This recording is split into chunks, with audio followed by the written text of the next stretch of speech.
That's right. It's Monday night. You said get ready to talk about it. Man, do we have some stuff to talk about. Love the intro. Shows the connection to Duval and the South Florida connection, the Blue Bridge. And of course, in South Florida, of course, they got it in Jacksonville too, but we got this beautiful beach over in Fort Lauderdale that we proudly show in our intro. Thank you for joining us tonight. We have a very important topic, and we're just incredibly blessed tonight. They have great guests. Hello, Curtis. How you doing, sir? I work with my next guest in several fronts. She's well versed, and I'm just going to let her come on and tell you about it. My cousin Janis will be here, and we hope to hear from KV a little bit later on. But right now, we're talking about tonight what has happened with DeSantis. We have been our curriculum is being robbed. Miss Lucy Thomas, she's a retired Broward County principal. You've seen her before. Miss Lucy, how you doing, ma'am? I am well. We are ready for tonight's discussion. Well, we are so blessed to have you with us. Hey, Linda, how you doing?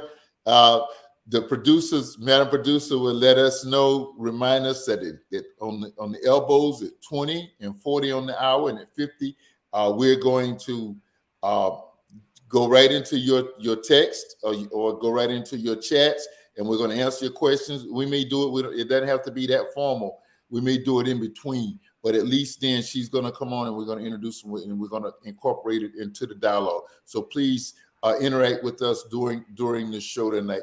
Ms. Lucy, take a few minutes and just kind of inform the audience, remind them who you were. We can't have you off this long. You were with us during Black History Month back in February. We can't be that long next time.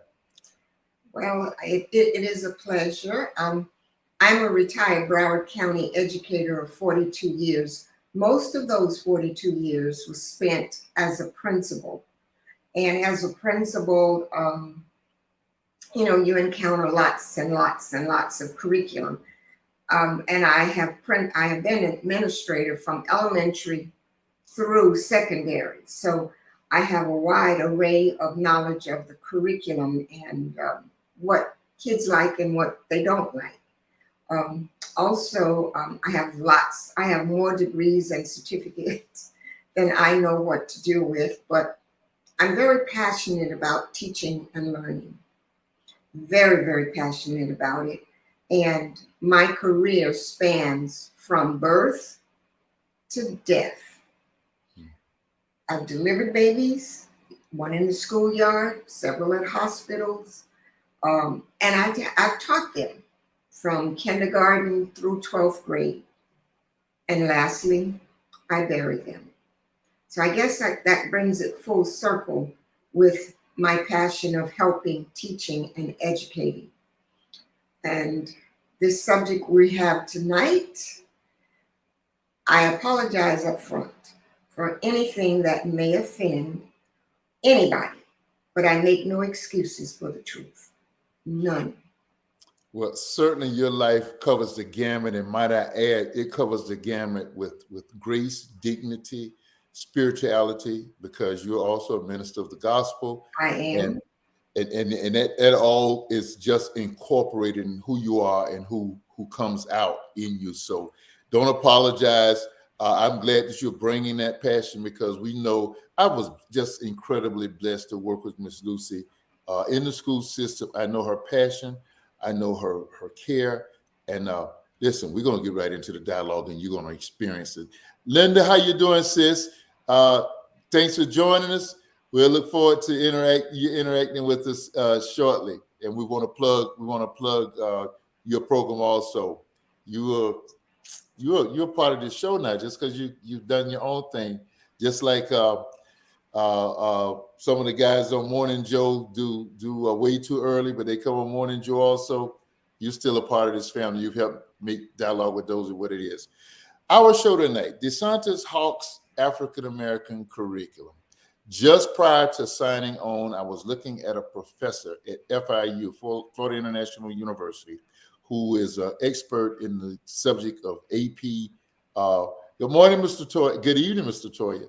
AP African American history. And he was lamenting the fact that under the new laws passed by Governor DeSantis, and he was here in Fort Lauderdale, toning his stance tonight. He was saying this black professor was saying that he would be fired as a tenured professor by teaching tenets from his book because of the law that has passed in Tallahassee. Ms. Lucy, what's your overall view of, and we're going to ask some focus questions in a second, but just what's your overall brief, comprehensive view of this whole saga?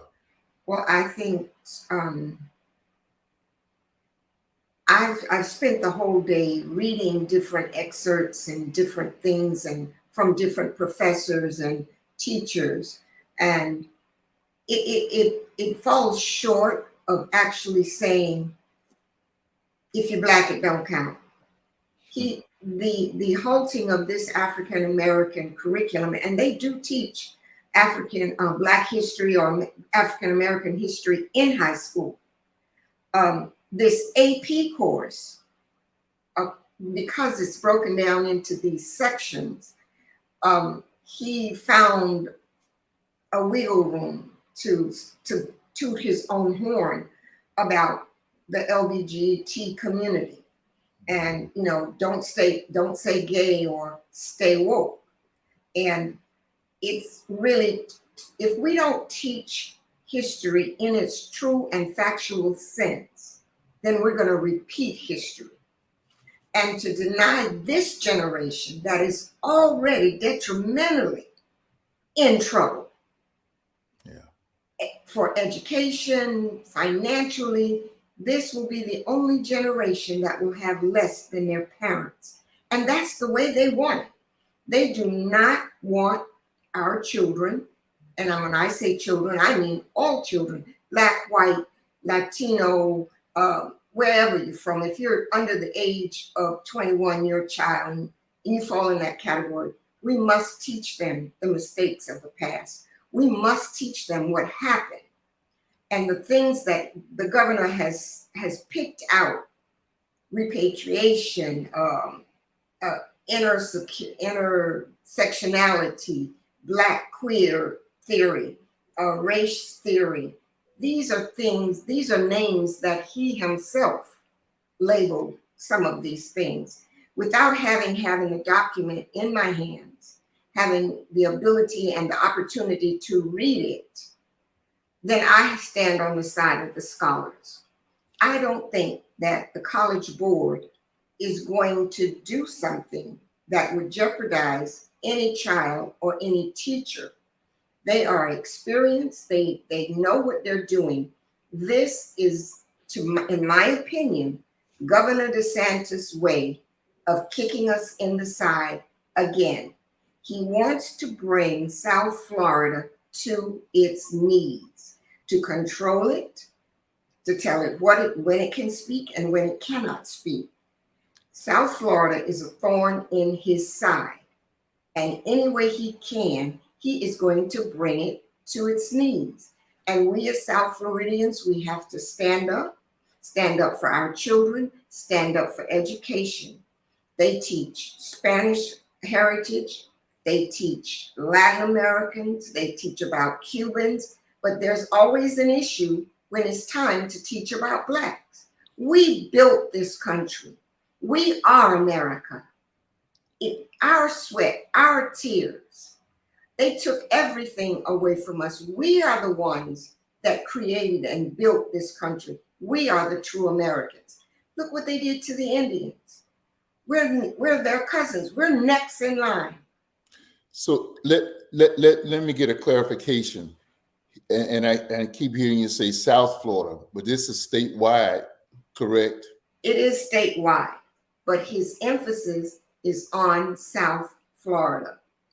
Think about it. He makes all of his derogatory remarks in South Florida. Right. He's trying to build a base in South Florida with the few left-wing Republicans or whomever that will get on the bandwagon.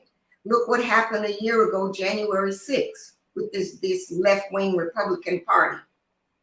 So yes, it would be all of Florida. All high schools in Florida will offer the same AP course. Now, mind you, we're talking juniors and seniors. Not everybody can take an AP course. Right. So you're taking a college course that the governor wants to water down. Strike this out, take this out. Then it's no longer, to me, it would not be a college course. You're supposed to teach children to think independently, to think critically, to make choices, to be able to separate fact from opinion, fact from falsehoods. And by sanctioning what they can learn, they're only getting a partial truth. And that is dangerous. So, do you think this is a prelude to just get into the curriculum? I know he's already done some curriculum in the schools that are filtered down into the middle schools and the elementary schools. Do you think that's the systematic plan, or is his itch to be president gonna drive him away from this before he can go all the way with this? I personally think he wants a track record in education because he knows that's where the heart of the mothers are. He's going to try to pull all the women on his coattail as he go to Washington. And when he gets there, the Department of Education will see some dramatic changes. Just look at how things are unfolding. We have taught in elementary school sex education from the 70s. If you chose for your child not to participate, you sign and they're out. They're not penalized for it. They're not tested on it, and it's not held against them. Why now, all of a sudden, we can't teach this AP college course that should be on the level as colleges? So now is he saying in our colleges and universities, we can no longer teach this course? Because AP courses are designed as a college course. So you're hearing from Ms. Lucy Thomas. She is a retired Broward County educator, par excellence, I may add. Our cousin and often a guest host and visitor with us, Janis. We see Janis in the studio. We're going to bring Janis up. Listen, we're asking you to comment because we want to go into your. We want. This is going to be a very interactive hour, and we want your comments to be a part. So please feel free to send your comments. Good evening, Jan. How you doing? Jan, how you doing? Okay, we'll come back. We have a graphic that, in fact, Ms. Lucy, you sent this earlier today. We want to expose our audience to this, and we want to read it. It correlates what you said earlier. Education must enable one to sift and weigh evidence, discern the true from the false, the real from the unreal, and the facts from the fiction. The function of education, therefore, is to teach one to think intensively and to think critically. Let me do this a little better. Education must enable one to sift and weigh evidence, to discern the true from the false, the real from the unreal, and the facts from the fiction. The function of education, therefore, is to teach one to think intensively and to think critically. This is from our leader, Reverend Dr. Martin Luther King Jr. You want to elaborate on that? You just kind of did a great job of that, Ms. Thomas. You know, most people, when they think of Dr. King, they only think of the letters from the Birmingham jail or the I Have a Dream speech, but he was a very deep person. And that particular quote resonates with me because he speaks specifically about education and what education should do. Because it is an unpleasant topic doesn't mean we should not discuss it, teach it, and let the children teach them to think independently, to think critically, and to form their own truths. Now, I'm not for falsehood. I'm all about the truth. And I don't think that any teacher would stand, well, yes, they will, some of them will, stand in front of a class and literally teach lies. But what Dr. King is saying is what I truly believe. We have to give the whole picture. I can't teach about the Civil War and only talk about the Yankees. Right. I have to teach about the rebels. Balance. We can't talk about North and South without talking about the Mason-Dixie line. Just because it's uncomfortable doesn't mean it is not true and it is not real. So I have to be able to pick through all that garbage. And if we don't teach kids to think critically, they're not going to be able to get out of it. They're going to get caught in the web. They will never get out of it because they won't have the ability to do it. So how do we deal with this issue of uncomfortability? Now, we are like the Native Americans, our indigenous brothers and sisters. We are, if anybody knows oppression in America, it is us. I've said oftentimes, and I learned this while studying for social studies, for the social studies certification, that there is a thing that's referred to as it's almost like the eminent domain thing that that America used to. It's called manifest destiny, which America uses to justify just taking this nation from Native Americans, from our indigenous family.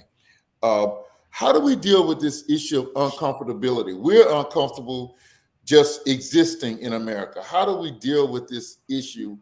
Whereas poor little people on the other side of the tracks have to deal with the fact that they live in a nation with a minority group of people who have been terrorized, oppressed, depressed, suppressed. We're trying to make this American dream work. However, we have been made, our whole life has been uncomfortable. They can't be uncomfortable just learning about it to help them make it right. Well, being uncomfortable is not a good feeling. Therefore, you must present the truth. There are a lot of things that make me uncomfortable, but I have to go through it. I have to learn from it, and I have to build a tolerance for it.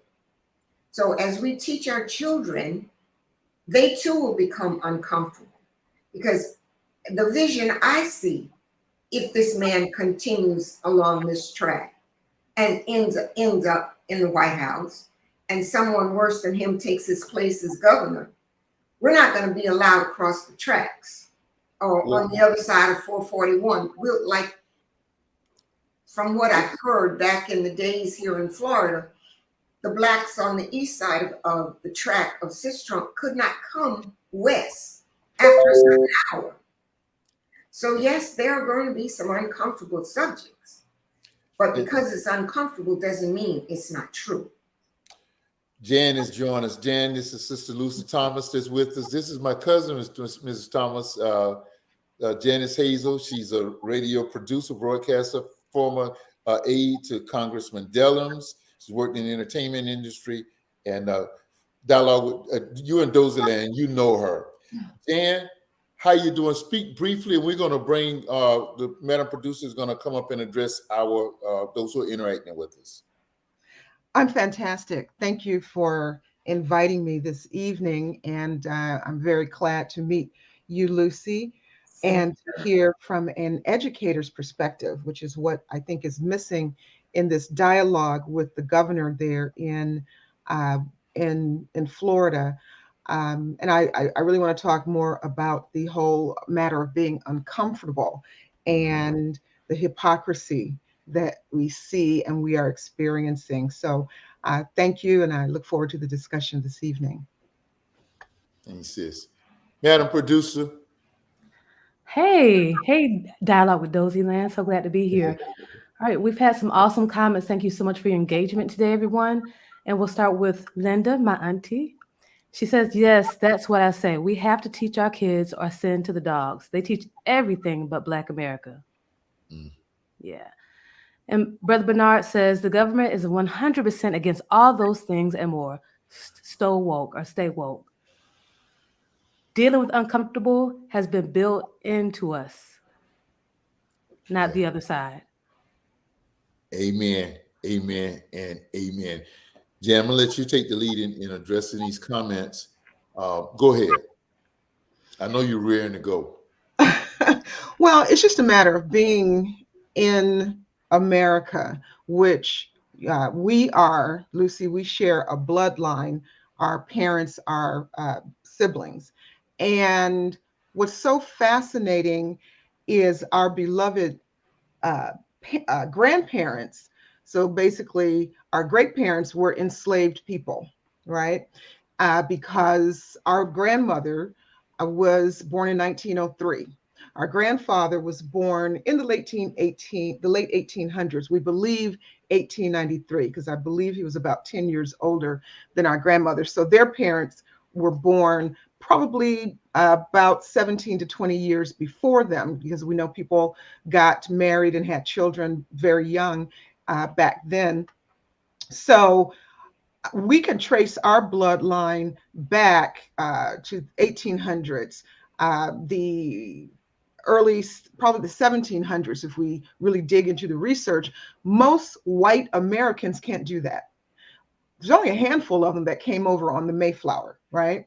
So most of your white Americans, Caucasians, really, they've only been in the United States 100 years. They can go back to about 1900, okay? But for me, when we look at our history, we are true Americans. I don't go by the African American moniker because I don't know any of my African relatives. I don't know what nation, what country in Africa we came from, possibly West Africa, but we don't know. So I don't consider myself African American. I'm Black and very proud of it. And the Black Americans that are here in the United States, because we are true Americans. And I was reading a quote from Austin Channing, which I'll read to you, which speaks to the hypocrisy. We just celebrated or acknowledged Martin Luther King, Reverend Dr. Martin Luther King Day last week. She says, "I am not interested in love that is aloof, ALOOF. I need a love that is troubled by injustice." And what that means is there's a hypocrisy and a confusion by people, and I mean white people, who say they love us, that we are their brother and sister, and who can come to our churches and places of worship to hold hands with us and sing and pray. And I'm talking about the President of the United States right now, and try to give comfort. But that for me means nothing if you are not interested in helping to right the wrongs and the injustices that happened and are still happening. So, just a little background about myself. When I just mentioned the Martin Luther King holiday, I worked on that legislation when I worked for Congressman John Conyers. And just a quick correction, not Congressman Dellums. I knew him. I knew his first wife. I know his son. His son, Eric Dellums, out of California, is the one who is narrating our Roots, Finding Our Roots series, if you watch that on PBS. But I worked for Congressman John Conyers, who was one of the architects of the Voting Rights Act, passed in 1965. And working with Congressman Conyers, who introduced the Martin Luther King holiday bill right after Reverend Dr. Martin Luther King was assassinated, was killed. I remember in 1983 sitting in committee with him, next to him, when that legislation, after 15 years, was finally passed out of committee and then went on to the full House, was voted out of committee, went to the House floor, was voted out, went to the Senate, was voted unanimously, and then went to who?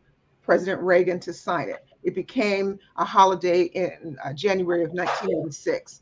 So I bring that up to say we've just acknowledged the awesome legacy of Reverend Dr. Martin Luther King.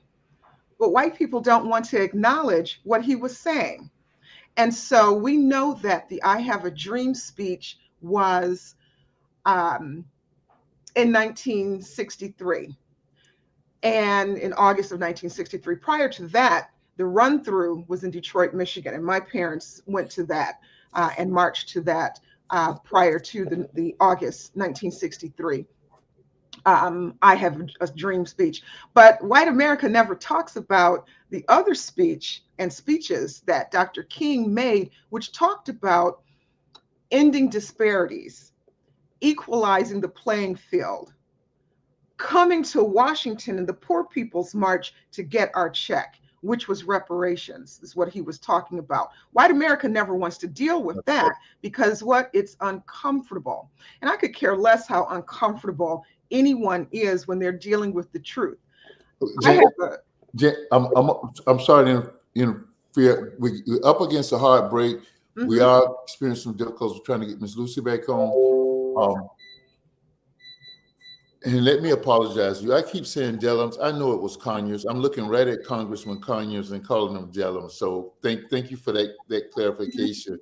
I want to save. I want to kind of save comfortability when we're able to get her back on, because she has that perspective of as an educator and dealing with it, with the whole thing, with the minorities in education and inadequacies, and dealing with this testing and all of that, and the outcomes. And in Florida, we have you don't pass a certain no, you don't gain a certain number. You get a certificate of completion, or certificate of attendance as opposed to a diploma. And so I want to address all of that. Ms. Lucy, we're going to come back after this break that we right up against, and we're going to come back and talk about the uncomfortability and kind of tie in all of the. I was just President Jan of all of the and it may be like that in Michigan, or I know in other states where you get attendance as opposed to a diploma. And so you talk about uncomfortability. We're putting people out in the workforce, or putting them out of the school system, and they've got to deal with that. So we're going to talk about all of that. Let's hear a word from our sponsor. We'll be right back.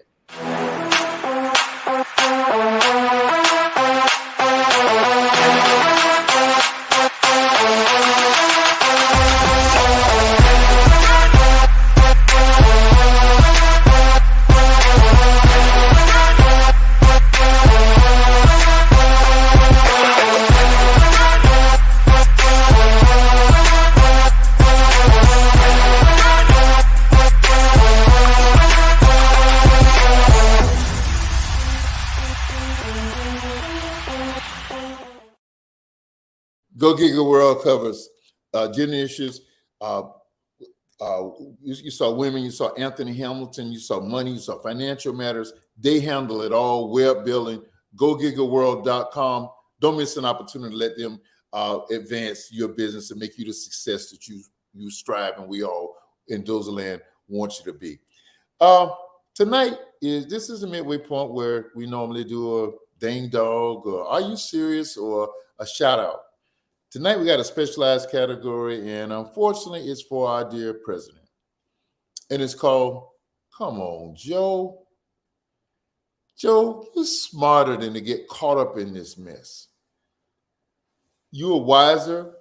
You're a 40-year plus congressperson, vice president, and now you have the ultimate office.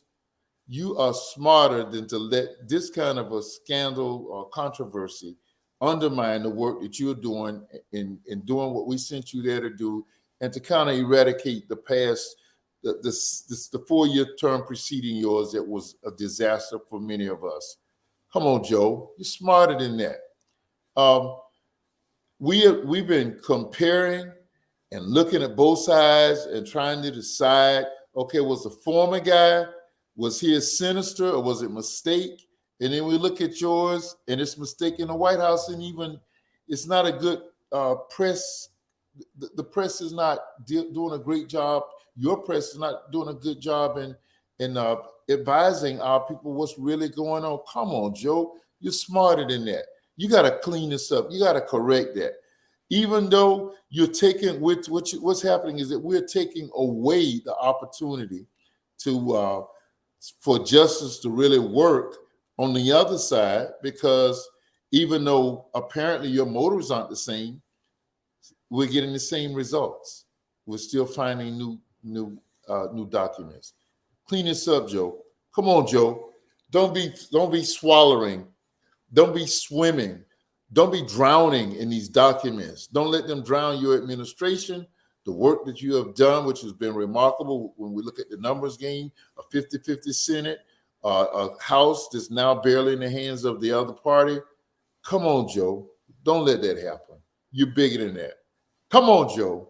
Come back and be the leader that we need you to be to bring this country together and to let justice roll down like righteousness from a mighty stream. You'll get it together. All right, we're back in the dialogue. My cousin Janis Hazel, Miss Lucy Thomas. Ladies, talk again about this uncomfortability issue. And we were talking about uncomfortability. Miss Lucy, I know you saw it all the time you worked, I know, in hood schools, as my brother would say it. And just tell us how, speaking of being uncomfortable, how just getting through a school day was an issue for some of our kids. Well, being uncomfortable in the district is something to behold. I've been in that chair a lot of times. And like I said, I'm passionate about the truth, whether it's uncomfortable or comfortable. If it's the truth, I'm going to stick with it. And a lot of the children, a lot of our students, they're coming from uncomfortable situations at home.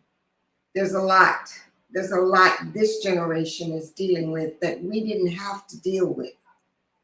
We were allowed to be children, to go to school, to learn. We were encouraged to get an education.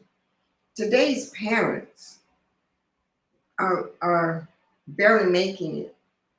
And we put children in uncomfortable positions in schools all the time. Teachers, for one. If the teacher, for whatever reason, dislikes you, you're going to be uncomfortable a lot. You're going to be compromised. You're going to be lied on. And it's just not a good situation. I've had to make some very uncomfortable decisions. As you said, I worked in schools that were always on the, I've been at the top and at the bottom, let's put it that way. But mainly when I was in the East Side schools, there were always uncomfortable decisions to make. And I took those uncomfortable moments as a test. I felt like the upper branches or those in power were testing me to see if I really meant what I said or if I really cared about what I said. And during my career in the district, I was known as one of those, I never broke the rule, but I sure as heck bent it as far as it could go. And I've had to make decisions that were uncomfortable, but I stayed with them because it was the right thing to do and because it was true. And I believe because we make uncomfortable decisions or we take an uncomfortable stance, it emphasizes our power. It emphasizes our control and influence over situations and communities and the outcome of things. And there are those that fear that. They fear it when you're able to control a community. They fear that they can get close to you.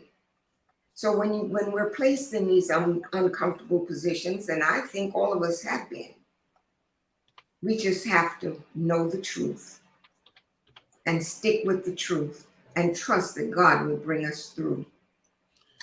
Jen, you are in Congress. You served on the 80s. I think the timeline would be somewhere in there. I know there was a lot of uncomfortability in legislative matters and pushing to try to get legislative. Not only Ms. Lucy knows about it, and she knows about it in the whole socioeconomic realm, but she's talking a little bit more about the educational realm tonight. Talk about how uncomfortability helps to make things better, is per your experience in the legislature. Well, again, it's not about being uncomfortable.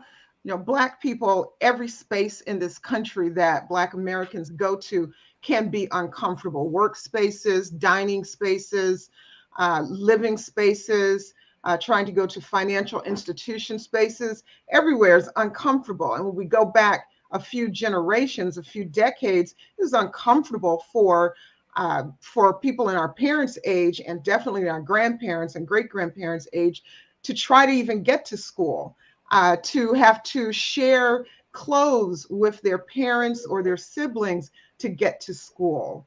And so we've been uncomfortable. That whole adage of, some Black folks will say, well, I had to walk 10 miles to school, and it's true. And some Black people will say, and I had to share shoes with my brother. He wore them one day, I wore them the other day. It's true. So being uncomfortable, part and parcel of the American experience. And what I will say, that Black American history is American history, so it shouldn't be separated out. And that is part of the challenge of what is going on there in Florida, and might be replicated in other states if they go along the path of the governor of that state. But what I really want us to focus on is what can be done about it, what solutions, what agitation, what legislation, what can be done about this strong arming of negating Black history as a part of American history.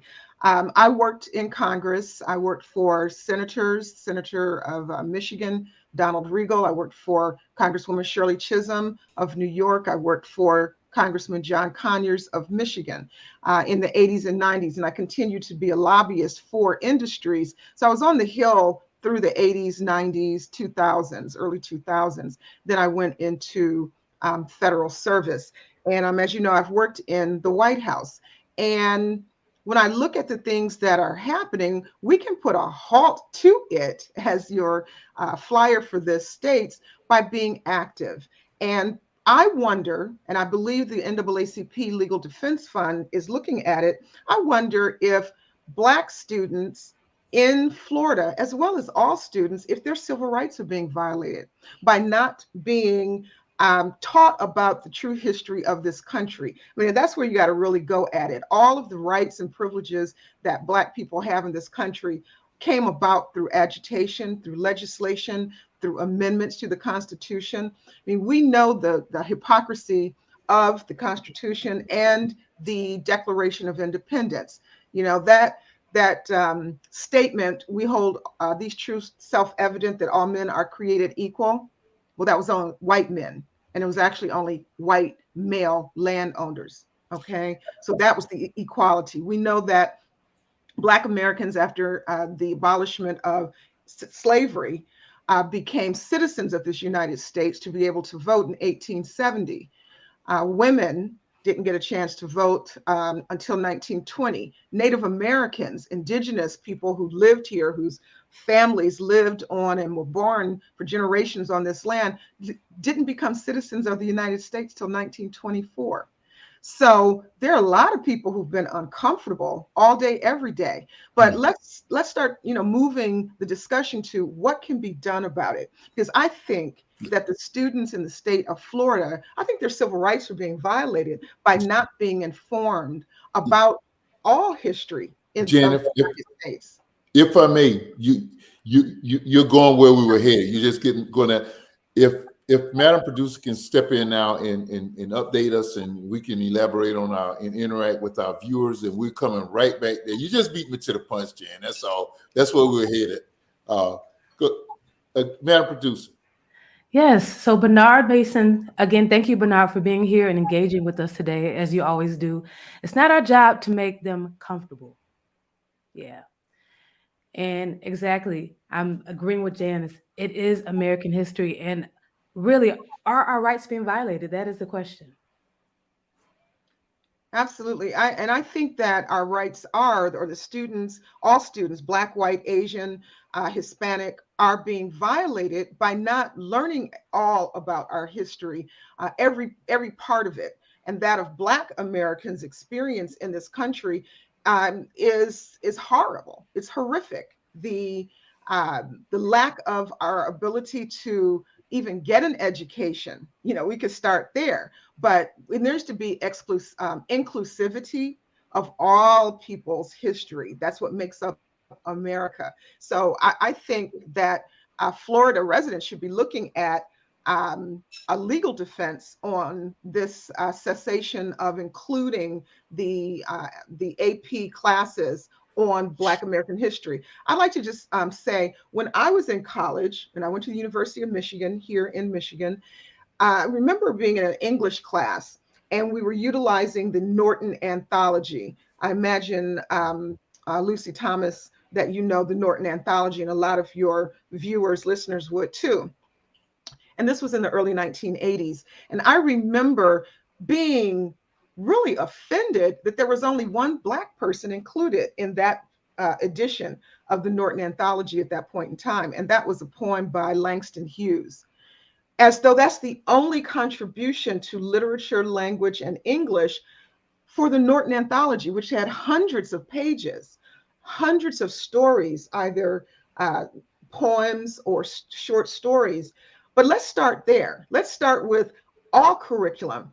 As I sent to you a note, something that we need to include in the discussion is white privilege in this country is when a Eurocentric, European version of American history is the core curriculum, and any other population of people, Black, Native American, Hispanic, Asian, is an elective. Why is that? I mean, I think parents need to be looking at the curriculums to find out, why is it that these are, and I'll say, when I was in college, Black history was an elective.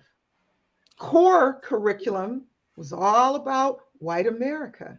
So, I mean, we've been uncomfortable in this country since we got here. I mean, Jan, the hands of the clock have been turned back, and I know everybody's shopping at the bit to get with what can we do. You've already introduced one possibility, legal, and we're going to elaborate on that.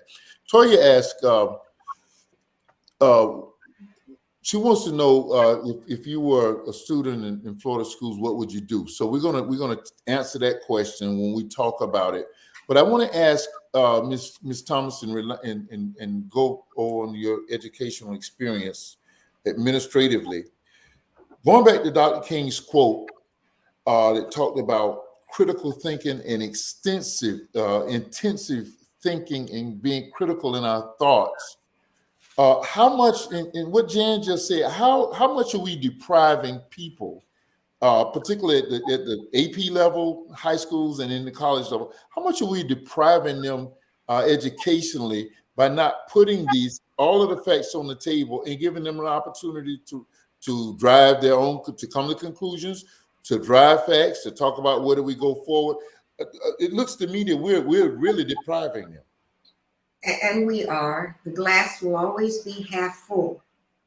We will never, ever reach the level of our counterparts. I know for a fact that in AP classes, I know here in Broward County, we don't have that many Black students in AP level classes. So they're trying to, it's the elitists, and they're trying to feed them, as the governor said, ideologies that will perpetuate his kind of thinking. And as Janis said, we have always been uncomfortable. It just makes us stronger. And I also feel that if we don't teach it in its entirety, then why teach it? As I said earlier, we are Americans. We are this country. We built this country. It belongs to us. They are trying desperately to take it and hold on to it. We are their greatest threat. So any oppression that they can place on us, on our children, in the generations coming after us, then they think they've won. But there's always a stronger generation coming. As Janis said, my great aunt was the last child born in slavery. My grandmother was the first child born in freedom. So don't tell me about slavery or what they, I know I lived it. I lived it.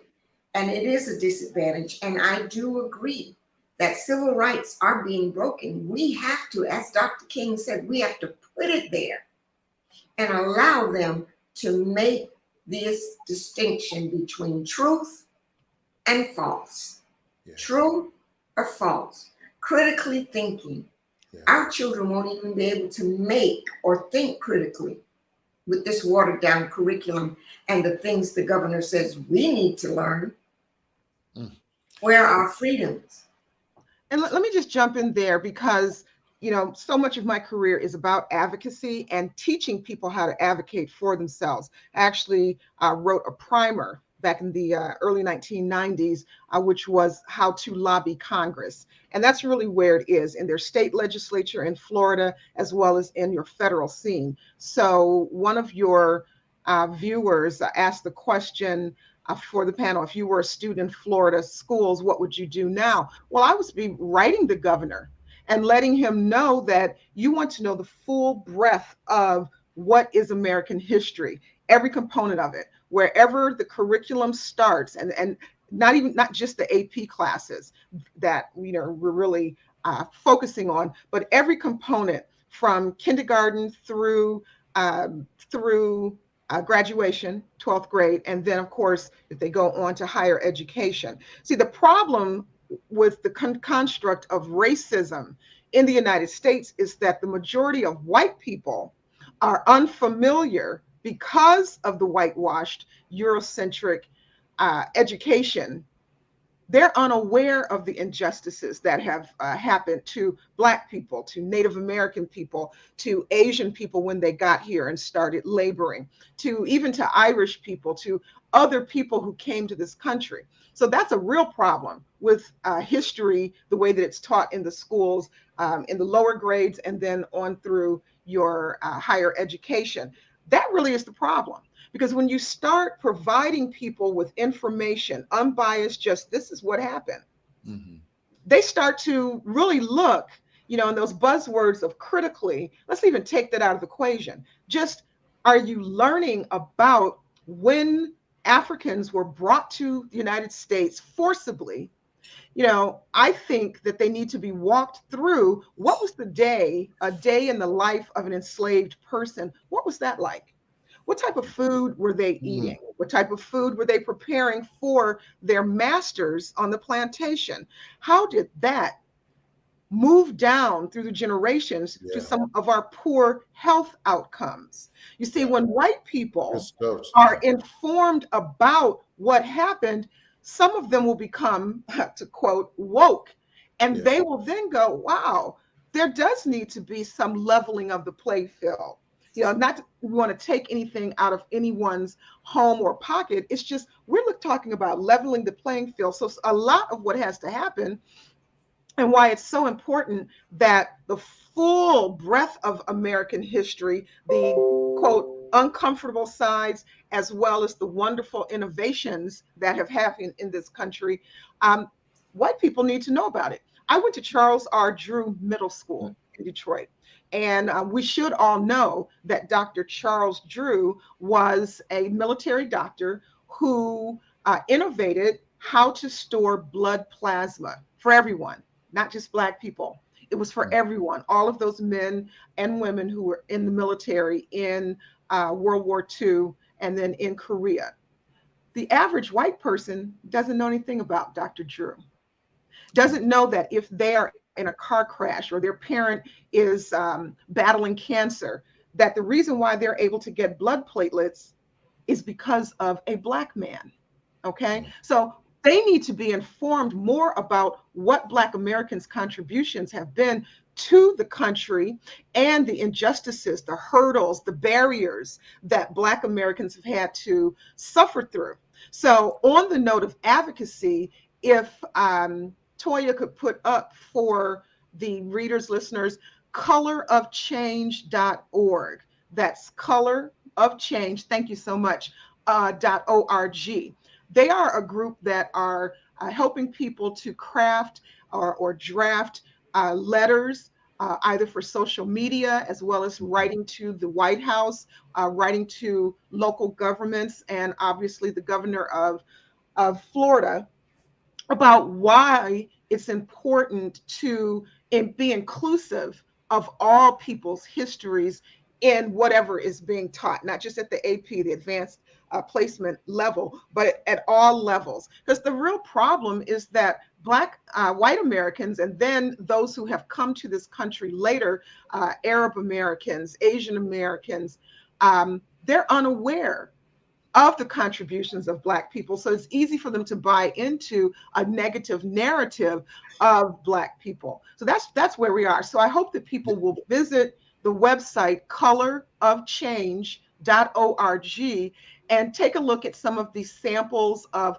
how to write a letter to the governor, some key components that should be put in that, as well as to other legislators in their state, in your state house, and then off to the White House. I worked in the White House Office of Presidential Correspondence. So I would see a lot of the letters that Americans were writing to the President Obama at that time.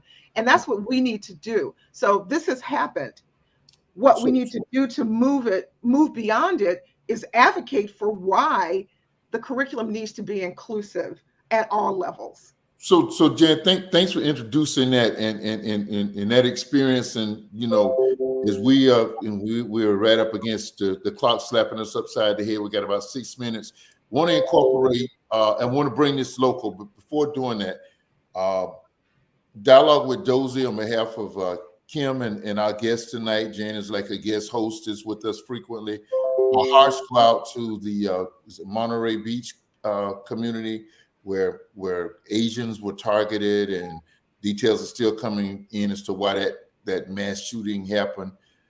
All I can say is that at some point, America will stop thinking economics and start thinking people. And just God bless those families and comfort them, and may those souls rest gently in His loving arms. Bernard Mason says, Bernard is my classmate, y'all. Bernard, and this is what I really want to do. I want to bring this thing back local. And I know, Jen, you spoke about writing the governor and writing Tallahassee. If you only knew, Georgia is probably more politically equal than we are down here in Florida at this point. And you're getting a taste of it and seeing what's going on nationally. The national news is breaking about Governor DeSantis. But Bernard says Governor DeSantis, he hates woke. And he does. He hates woke. He hates everything.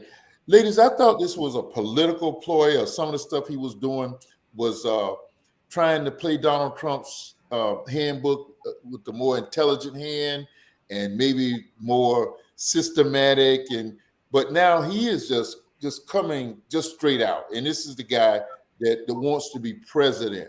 So when we talk about what we can do, I like to kind of center this part, what we can do. What can we do here in Florida, ladies? What can we do to turn this around? I remember we marched on Tallahassee when the FCAS test and all of its inadequacies hit our schools. What can we do about this curriculum thing here? And I don't mean to segregate the rest of the country, but here's where we are feeling it now. What can we do? Ms. Luce, I'm going to start with you. We're going to probably head out of here with this. But make your comments brief, please, ladies. Right. I think, like Janis said, just like with the Marjorie Stoneman Douglas movement, the ones that are affected, that will be affected by this, they have to rally. They have to get together, because they're the generation that's going to bring about the change. So these young people, they need to do the same thing they did for Stoneman Douglas and Black Lives Matter. They need to move. They need to mobilize. They need to move. And with DeSantis, I mean, he just needs to wake up. He's not moving. He's not. Well, let's get off of the woke. I mean, that's a word that seems to be a trigger for him and for other right-wing Republicans. Let's look at, how do you even contact your governor? I don't know if your students are learning that in their social studies or their government studies, but if Toya could put it up there. You want to start by writing the governor, Governor DeSantis, Governor Ron, I think is what some of you call him. And that would be contact the office of the governor. And you can just write State of Florida, the capital, 400 South Monroe Street, Tallahassee, Florida, 33399. And if it's anything like in Washington, if you want to write the President of the United States and you might not know the address is 1600 Pennsylvania Avenue, just put on your envelope, President of the United States, it'll get there. President of the United States, Washington, D.C. No zip code. If you don't know it, it'll get there. I think that might happen in Florida also. How do you answer the question, Jan? If you can do it in 30 seconds, how do you answer the question? How do we do this to a person who does not care? Well, you can't go from the negative. Hope springs eternal. Reverend Jesse Jackson, that's one of the things that he says. And I think that we always have to be hopeful. And I know that has brought us thus far, Black Americans being hopeful about the future. So I don't think you can just throw your hands up and say, he's not going to do anything. I think you need to contact him. I think groups of students, of parents, of clergy, whomever in your community need to request meetings with the governor and ask him to sit down. You need to read that curriculum, get a handle, get a copy of it so that you are enlightened to go into a meeting, but request meetings with him. Go to your state capital, invite him to your spaces in your individual cities throughout the state and have a dialogue with him. I have been successful in my career lobbying when President Reagan was in the White House, when both Bushes were in the White House. I didn't just throw up my hands and say, we're never going to get various pieces of legislation through. You have to talk to people and provide them with information and ask them, why is it that in core curriculums as well as this new AP course that you are considering it not educationally sound? I think I've forgotten his exact terminology for that. Then, ask him to come in and go page by page through the curriculum or through second grade through fifth grade, ninth grade through 12th grade. This is what we're learning about, and it's not inclusive of all history. I think that is a way to do that. I mean, I'm not one for throwing up my hands and saying it's a done deal. I think you need to have dialogues with people and come to some middle ground, common ground.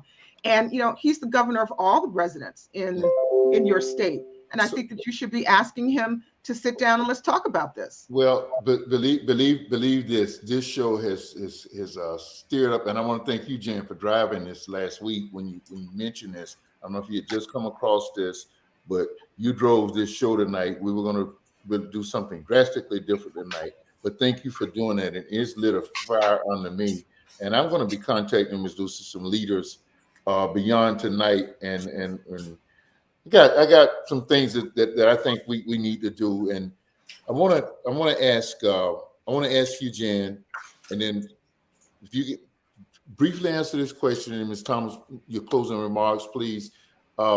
Jan, we know what Dr. King would probably organize marches. And I'm mentioning civil rights groups that were of our era, 60s, 70s, that created social change that we're enjoying now if it doesn't get twisted back. We know that the direct action would include boycotts, marches. We know that the Nation of Islam would just pull away from and say, let's create our own more. What would the Panthers do in this specific instance? I think the Panthers would do exactly what I just said. It's not about being a rebel without a cause. Your cause there is to have a more inclusive curriculum at all levels, as well as to find out how these AP course can be a part of it. Because part of that plays into the Eurocentric standardized tests that our children in that state and throughout the United States have to take. That because, my favorite game show is Name That Tune. And so while I know a lot about a lot of music, if you stand me there in the category of funk, and you stand the average white person, let's say from Idaho, and the category is funk, they would lose because they really don't know that body of music. They don't know the artist. Great analogy. Okay. Great analogy. Right. Okay. And so, but I know, because I'm uncomfortable in the United States because of racism, I know rock. I know a little bit about country. I obviously know rhythm and blues, soul music, whatever you want to call it, hip hop, know all of those genres. So you put the category up there, rock and roll. Okay, I'm going to hit you with a lot of things, and I'll win that category more than the white person, because we have to know more than our average white counterpart. So again, I will stand toe to toe with any white American with the category of funk, and let them see how uncomfortable it is when you don't know about the genesis of that music and the performers and what On the One means. Ask your friends, ask your white friends, ask them what does On the One mean. What does that mean? Awesome analogy. That's a George Clinton term. That's a Bootsy Collins term. That's a James Brown term of syncopated music. So, I mean, that's by being inclusive. It's not about just honing in on one type of information. It's about everything and everyone's contribution to this country. Thanks, Jan. Thanks so much for all that you're offering in this show, and thank you for being the impetus for it. And thank you always for being so gracious to be with us. Ms. Lucy, closing comments, please, ma'am. I think Janis is right. We need to start writing, encouraging the students to write, to be active, and it should be inclusive from pre-K through the university, the college system. We can't just take little segments and certain groups, and it should be for all students, not just the elite. All students should have the same opportunity and the same right to learn at their level. And it should be factual and it should be truthful, whether it's uncomfortable or not. Yeah, let me just, I know we're a little bit over, but let me just put this out there. I watched. Got to do it in 90 seconds. We got to get out. I watched a movie over the weekend, a black and white film, a Western film from 1950. It was called Devil's Door. And I encourage people to check that out. Get it from Amazon or Google it, Devil's Door, 1950. Robert Taylor was the actor, white man, but who was, his character was a Native American. And it actually gave the Wild Wild West perspective of Native Americans and how their land was taken from them, and how many Native Americans fought in the Civil War, but then they were not able to retain their land because they weren't considered citizens.